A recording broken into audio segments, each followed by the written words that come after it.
بسم الله، اللهم صل على محمد وعلى ال محمد. حبايبي الغاليين، عاملين ايه؟ يا رب تكونوا بخير وصحه وسعاده وهنا. يلا هنعمل غدوه سريعه اقتصاديه. طبعا ده فول نابت انا جايباه من السوق. تمام. ايه اول حاجه هتعملها؟ ايه يا رشوشه؟ بسم الله الرحمن الرحيم.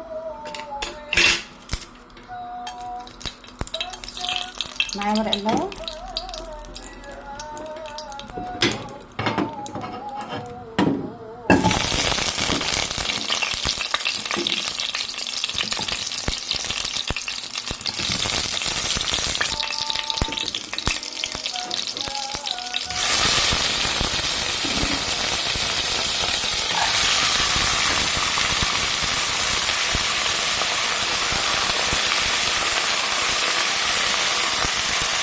بجد احلى جميله جدا عفوا.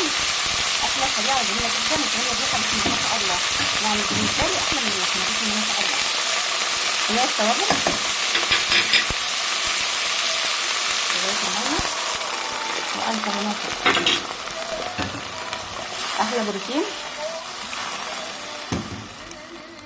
طبعا بقى ايه، بسم الله الرحمن الرحيم. جنب بقى شويه رز ايه. طبعا يا رشا انت بتحمري بطاطس ليه؟ لان في عندي ما بيحبش الايه، ما بياكلش النابت، يعني طول النابت. تمام. فقلت بقى احمر بطاطسايه، اللي ياكل من ده ياكل واللي ياكل من ده ياكل، كله ان شاء الله ايه شغال.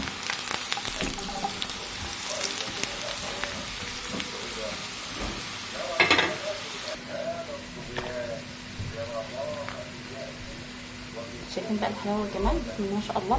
ما بياخدش اي حاجه، يعني كل الحكايه حوالي ربع ساعه كده ولا حاجه تلاقيه ما شاء الله ايه يستوي معاكي خالص اهو. بجد مش قادره اوصف لك ريحته وطعمه بسم الله ما شاء الله. بسم الله.